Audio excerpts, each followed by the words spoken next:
Hey everyone, welcome back. Another anime review. This is Captain Earth. It's been a while since I've been this disappointed in a series. And not really for the journey. I mean, there were a lot of dead moments in the journey as well, but mainly it was because of the ending. Just in case you're wondering, I have been watching this weekly. The reason why I wasn't reviewing is because I didn't review anything for episodically for the spring.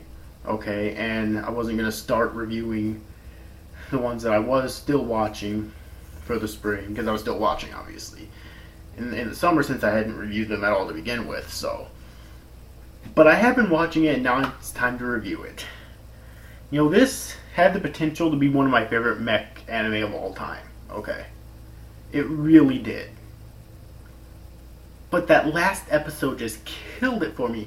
Just before recording this review, I actually put it on AniList as complete, and I put it as a 5.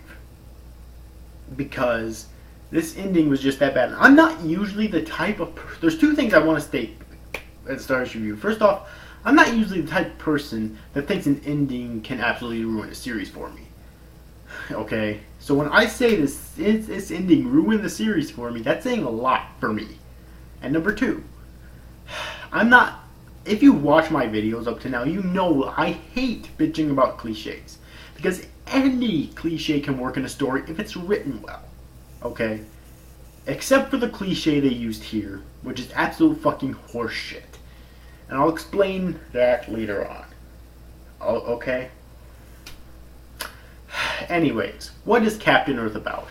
Well, first off, let me get the specifics down first. It was directed by Takuya Igarashi and written by Yoji Enokido, and the music's by Monaka and Satoru Kosaki, and it's by Studio Bones, and it originally ran from April 5th, 2014 to September 20th, 2014, with 25 episodes in the end.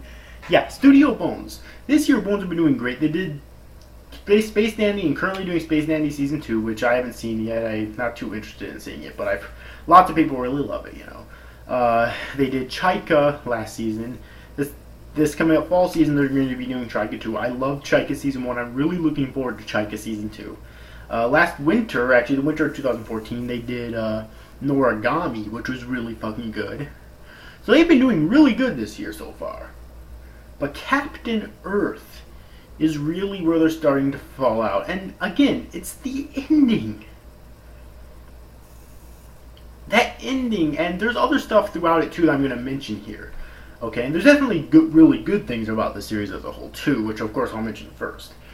But what is Captain Earth about? Captain Earth stars a high school boy named Daichi Manatsu, who ends up starting to work for the Globe organization to pilot a giant robot called the Earth Engine Impactor to protect the Earth from the invading alien force known as the Kilturg.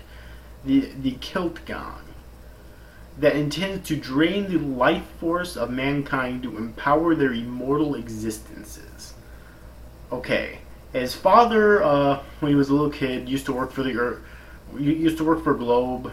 He was apparently a high-ranking general in Globe, but he was killed in a battle. Okay,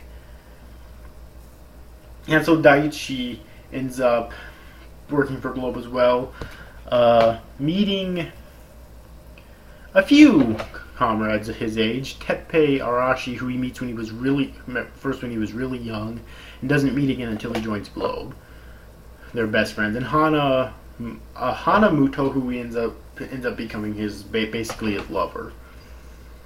And then Akari Yomatsuri, who's basically the genius hacker of the group, and I mean, she's a teenage girl, but she's able to hack into government facilities, or government databases and whatnot, without getting caught. So, yeah, she's pretty fucking badass in that regard. Okay, and she's the daughter of one of the high-ranking generals in Globe. Okay. And that's basically the main cast. Now, the plot itself is very simple, but that's perfectly fine, okay? The plot could have worked if the writing was better. I'm not really going to complain about the plot being simple, but the writing is really what kills it. Mainly because, okay, it was very entertaining, but they never really raised the stakes. And what I mean is character deaths, because they raised so many death flags for Hana, Teppei, and even the main character Daichi himself, and never delivered on it. And I didn't want these characters to die because they were terrible characters, but when you first off, it raised a lot of tension to the series if they died, especially if Daichi, the main character himself, died. But also, when you raise this many death flags, you don't just not deliver. You know what I mean? So it's like, that was kind of a huge fucking letdown right there. Okay? I mean, all these death flags raised, and they still didn't die. I mean, even in the final episode, it really looked like Hana was going to die when Puck exploded. Like, she got caught up in that explosion. How in the fuck did Daichi save her? That was never explained. Ever. Dear God. That was such an ass pull right there. Anyways, though, and that's really the only complaint I have with the plot, but it's a huge complaint. Now, in terms of the characters, none of the characters are particularly stand out, but none of them are particularly bad either. Daichi's a pretty standard main character who, you know, he's hardworking, he never gives up, blah blah blah. He's not anything we haven't seen before, but he's at least entertaining to watch, at least up until the end, where they pull this friendship bullshit, but I'll talk about that later on. Okay, Teppei I thought was a really cool character. Okay, he's basically a member of the Kiltergons technically, or the planetary gears as they're called, but he didn't want to return to them, so he actually destroyed his own ego block, and thus he was set free from them permanently, which basically made him their enemies. I actually really liked his character because I thought he was very sympathetic, although my favorite character in the series was probably Akari. That's just because of her computer hacking abilities. It makes her a really awesome character for me personally. And Hana I thought was a close second because I really loved not only her place in the series later on, actually becoming a very useful character. She's not the standard damsel in distress, thankfully. But also I really loved her relationship with Daichi, which I thought it was kind of forced at some points.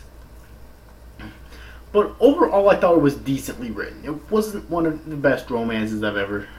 One of the best written romances in anime, definitely. But I thought it was a decently written romance. I did love to see it there, although if it wasn't there, I don't think I would have noticed. That's the thing. It didn't really need to be there, you know. So I did feel it was just there just for the hell of it. But I still at least enjoyed it, okay. So, yeah, that's it for the characters, though. I mean, there's other characters. There's all the planetary gears, which are pretty much just generic villains. Nothing really much to say about them. Okay, there's Puck, who ends up being the final villain. He's a generic villain who wants to wipe out humanity, of course. Nothing really to say there. And, of course, when he controls Hana and turns her into the leader, generic villain wants to destroy the world. Of course, whatever. You know, nothing really to say there. It's really generic. Again, I don't care about that, but it's worth mentioning at least, okay? So that's all I really have to say about the plot and the characters in this series. I just want to get it out of the way. The art looks really fucking good. Nothing really to mention about it, good or bad. The animation is amazing in the vast majority of it. It really is. I think this is some of Bones' best animation. I really do. Oh, it looks so beautiful, and the music is incredibly composed. It's incredible. Okay, especially both of the openings and both of the endings. I think they're all really fucking good. So, yeah. I just wanted to get those positives out of the way first before I delve into probably the dumbest thing in this entire fucking series. The ending. First off, where the fuck did Puck even come from?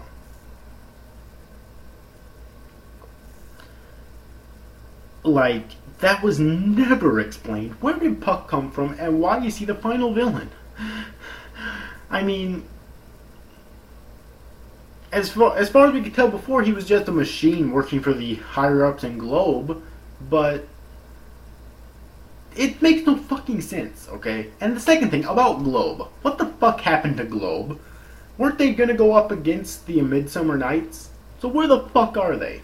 Why did they not attack? Where are all those evil men? Did they seriously just drop that fucking plot point? Why? Why would you bring that plot point up if you're not gonna go fall through with it? And it's stupid. It really is. And that's a testament of really bad writing right there. When you bring up such a plot point like that, which seems like it's going to be such a huge plot point, and then you just drop it like that. You don't fucking do that, okay? Ever. But they did. And now probably the dumbest thing about the ending, and the series as a whole, friendship. Friendship conquers all. You know, this is one of the biggest reasons why I haven't read or watched Fairy Tail yet, because I've heard they pull this stupid bullshit in Fairy Tail. And apparently they're pulling it here too.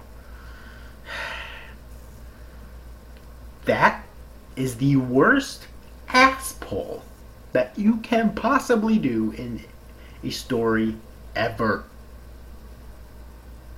There is no competition with that. That is the worst one. You cannot tell me that there's a worse thing to do to your fucking story. Because there isn't. Okay? Really. It's fucking garbage. And it's the writer's stupid attempt at saving their characters instead of having their characters die to create drama and tension. Really, that's what it is. And it's retarded as fuck. Okay? Honestly. Like, that is the one thing I hate most of all. They even tried to pull this shit, granted to a lesser extent, in Naruto in the final war. And it's garbage. Absolute garbage. God damn it. Like, they did mention it before, a few episodes ago, but I was really hoping that, okay, maybe they just drop it, you know. No. Of course, I couldn't hope for something like that. Nope, they didn't drop it. They kept it till the very end. And it really destroys this series for me. Okay? I mean, I don't understand why writers feel the need to do something like that. Just because, like I just said, it's a bullshit way to keep your characters alive. Just kill off your fucking characters. Seriously. What's wrong with killing off your fucking characters? Honestly. God damn it. And if you don't want to kill them off, at least come up with a good reason why they should fucking survive. Okay? Furthermore, the very end of the final episode kind of sucked as well, because it's like, okay, we know that Daichi and Hana are alive, but everyone else doesn't. And we don't even know where the fuck they are. Are they standing in space? How the fuck do you stand in space? This series is a mess, okay? It really is. It is a jumbled mess. You have so many plot points just thrown together in here in just 25 episodes. There's there's the planetary gears that are trying to take over the world, which is a huge one that involves the planetary gears themselves, Puck, plus that one woman that Puck transformed Hana into, okay? So you have that. You have the globe that was apparently going to try to destroy the planetary gears and the Midsummer Knights, which, like I said before, that plot point was completely fucking dropped, apparently, for no reason at all. Plus, you had Daichi and Hana's romance relationship, which, again, I said was a decently written romance, because it was, but still, that counts as another plot point just thrown in there. Like I said before, if that wasn't there, I wouldn't have noticed, okay? And it's just a mess. And I really don't think there was very good direction here at all. And it sucks, because this series had the potential to be an amazing mech, but it blew it, okay?